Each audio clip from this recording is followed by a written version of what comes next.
Hi friends, అందరికీ నమస్కారం. నా పేరు Nagendra. I'm practising advocate. Sir, జనరల్గా మనం పోక్సో కేసెస్ అని వింటూ ఉంటాం సార్. రీసెంట్గా దీనికి సంబంధించి కూడా కొన్ని సినిమాలు అనేవి కూడా రావటం జరిగింది. అసలుకి ఈ పోక్సో యాక్ట్ అంటే ఏంటి అనేది మనం ఈరోజు ఈ వీడియోలో తెలుసుకుందాం సార్.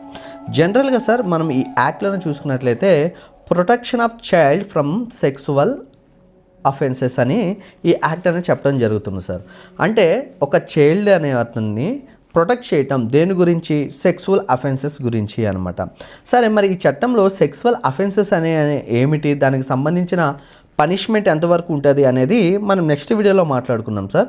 కానీ ఇక్కడ ప్రొటెక్షన్ ఆఫ్ చైల్డ్ అని అన్నారు సార్. చైల్డ్ అంటే ఎవరు అని కనుక మనం చూసుకున్నట్లయితే ఈ సెక్షన్ ఓన్లీ లేడీస్ గురించే మాట్లాడటం లేదు సార్. అంటే ఫీమేల్ గురించి మాట్లాడటంలా ఈ సెక్షన్ కింద చైల్డ్ అనే డెఫినేషన్లో మేల్ వస్తారు, ఫీమేల్ వస్తారు అండ్ ట్రాన్స్జెండర్స్ కూడా రావటం జరిగింది అనమాట. అంటే 18 సంవత్సరాల లోపులు ఉన్న పిల్లలపైన ఎవరైనా కానీ సెక్సువల్గా ఎటువంటి అబ్యూజ్ చేసినా, సెక్సువల్గా వాళ్ళని హెరాస్ చేసినా కానీ వాళ్ళకి ఈ చట్టం అనేది అప్లికబిలిటీ అవ్వటం జరిగింది. కేవలం ఈ చట్టం అనేది మహిళలకు మాత్రం అనేది కాదు. ఈ చట్టంలో చిన్న పిల్లలు, అది మగవాళ్ళ పైన కూడా ఏమైనా అత్యాచారం జరిగినా, వాళ్ళకి ఏమైనా సెక్సువల్గా ఏమన్నా అఫెన్సెస్ జరిగినా కూడా ఈ సెక్షన్ కింద కేసు అనేది పెట్టుకోవచ్చు అనమాట.